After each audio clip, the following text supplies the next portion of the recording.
I prefer to have my levers in a little bit sloped downwards, both equal positioning. So when I reach out for the levers as I'm holding onto the handlebars, I've got my wrist, my elbow and my shoulder all in line. I prefer to hold on to the handlebar with my thumb only on both sides, left and right, and I prefer to use 2 fingers on the clutch and 2 fingers on the brake. Some people use 1 finger on the brake and 1 finger on the clutch. Everyone's different. Do what works for yourself. The other point with your levers is when you have them tilted down a little bit, when you go into the standing up position, you're actually still got control of the levers and your wrist is not too bent, which causes lack of movement.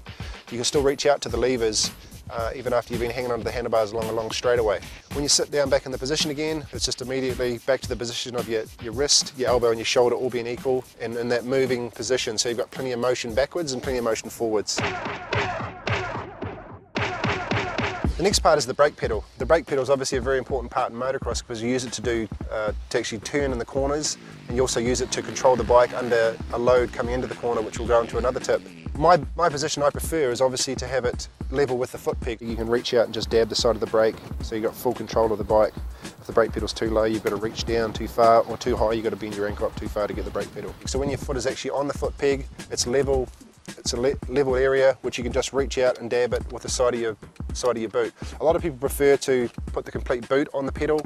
I prefer to just use the side of it and just dab the brake. Obviously a 4-stroke machine, it has a lot of engine braking, so you tend not to use the brake as much, but it's a very important part of the motorcycle. Obviously the other side is the gear lever. The gear lever is another important part. If you can't go up and down with this quite easily, it makes it a lot harder for your legs, which uses a lot more energy, and also you can miss gears in an important part of the race, obviously lose positions on the track. So once again, I like to run my gear lever equal with my foot peg. Obviously it's right to be able to just tip your foot down and clip the gear lever with the side of it.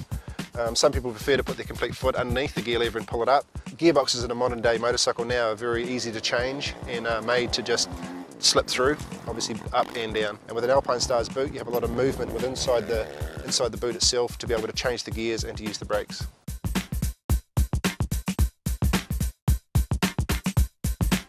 The reason why you want to have a setup with your levers pointed downwards, your gear lever flat, your brake pedal flat, is just to make it easier. Obviously you want to make it as easy as possible, conserve as much energy as possible so you can stay on the bike for longer.